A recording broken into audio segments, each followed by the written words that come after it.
This channel does not promote any violent, harmful, or illegal activities. All content provided by this channel is meant for an educational purpose only.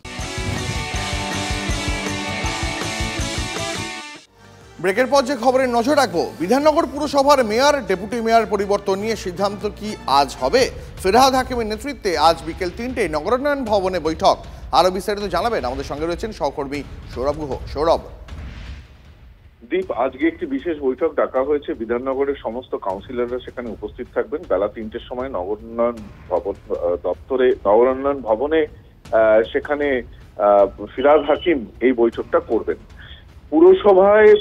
যেসব পুরসভায় খারাপ ফল হয়েছিল তার মধ্যে বিধাননগরও কিন্তু আছে, এবং অভিষেক বন্দ্যোপাধ্যায়ের যে পরিবর্তনের তালিকা, সেই পরিবর্তনের তালিকার মধ্যে বিধাননগর পুরসভাও রয়েছে। এবং তারপরেই আমরা যেটা দেখছি যে আজকের বৈঠককে ঘিরে একটা জল্পনা চলছে যে মেয়র ডেপুটি মেয়র পদে কি পরিবর্তন আসবে।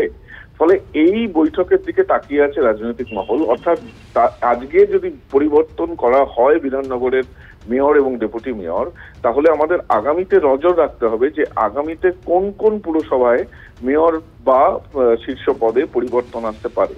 সেই জায়গা থেকে বিধাননগর, কলকাতা লাগোয়া বিধাননগর দিয়েই কি শুরু হচ্ছে পরিবর্তন, এই প্রশ্নটাও থাকছে। আজকে সবার নজর বেলা ৩টে ফিরহাদ হাকিমের নেতৃত্বে বিধাননগরের কাউন্সিলরদের এই বৈঠক। অনেক ধন্যবাদ তোমাকে সৌরভ।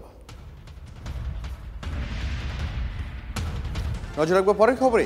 সন্দীপ ঘোষের বেআইনি বাড়ি নিয়ে উত্তপ্ত কলকাতা পুরসভা। তথ্য না মেলায় থমকে গেল শুনানি। সন্দীপ ঘোষের বেলেঘাটার বাড়ির একটি অংশ বেআইনি, এই অভিযোগ করেন অংশুমান সরকার নামে এক ব্যক্তি। ৩০শে সেপ্টেম্বর ওই বাড়িতে বেআইনি নোটিশও ঝুলিয়ে দেয় কলকাতা পুরসভা। বিষয়টি হাইকোর্ট পর্যন্ত গড়ায়। হাইকোর্ট জানায় কলকাতা পুরসভা শুনানিতে ডাকলে যেতে হবে অভিযোগকারী এবং সন্দীপের আইনজীবীকে। সেই শুনানিকে ঘিরেই উত্তেজনা ছড়ালো। আরজি করের প্রাক্তন অধ্যক্ষ সন্দীপ ঘোষের বাড়ি বেআইনি নাকি বেআইনি নয়, মূলত তা নিয়ে ছিল কলকাতা পুরসভায় হিয়ারিং। আর সেই হিয়ারিং চলাকালীন রীতিমতো উত্তপ্ত বাক্য বিনিময়ে জড়িয়ে পড়লেন এই নির্মাণ নিয়ে যিনি মূলত অভিযোগ করেছিলেন অংশুমান সরকার এবং হিয়ারিং অফিসার, অর্থাৎ কলকাতা পুরসভার অবসরপ্রাপ্ত ইঞ্জিনিয়ার।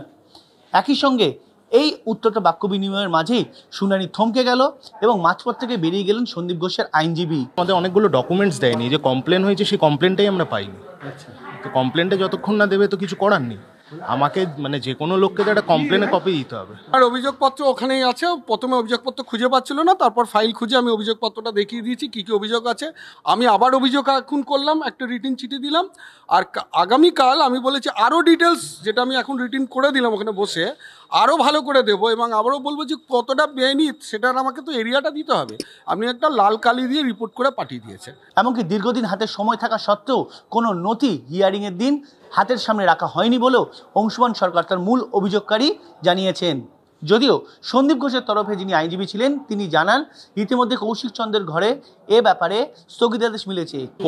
জাস্টিস কৌশিক চন্দ্রের ঘরে স্টেটা হয়েছিল 1 অক্টোবর 2024। আলটিমেটলি এটা হিয়ারিং হলো, বিচারের নামে একটা প্রহসন হলো আর কি। বিচারের বাণী নীরবে নিবৃতে কাঁদে। একটা কর্পোরেশনের রিপোর্ট যেটা তৈরি করবে, একটা যখন হিয়ারিং প্রসেস হবে, বেআইনি অংশ কতটা শুধু লাল কালি দিয়ে দিয়েছে, তাই কতটা এরিয়া বেআইনিও হয়েছে তার কোনো রিপোর্ট নেই। সে অরিজিনাল স্যাংশন নিয়েছিল 16 সালে, সেই ফাইলটা পর্যন্ত এখানে নেই। তা আমার কাছে যদি ডকুমেন্টসই না থাকে তাহলে আমি কি হিয়ারিং করব?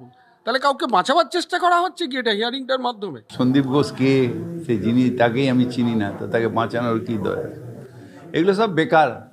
হ্যাঁ, হতে পারে কোনো একটা প্রসিডিওর ল্যাপস হতে পারে, কিন্তু তার জন্য এ নয় যে সঞ্জীব ঘোষকে আমি চিনিও না, কোনো লাইফ হয়তো দেখিও নি তাকে। প্রশ্ন রয়েছে এতদিন হয়ে যাওয়ার পরেও কেন সন্দীপ ঘোষের বাড়ি সংক্রান্ত নকশা এবং কত শতাংশ রেগুলারাইজ করা হয়েছে সেই নকশা পুরসভা নিজের হাতের কাছে তৈরি করে রাখতে পারলো না। স্বাভাবিকভাবে সব মিলিয়ে অভিযোগকারীর বক্তব্য মূলত বাঁচানোর চেষ্টা করা হচ্ছে সন্দীপ ঘোষকে। ক্যামেরায় সুদেব রায়ের সঙ্গে শান্ত ভট্টাচার্য, টিভি9 বাংলা, কলকাতা।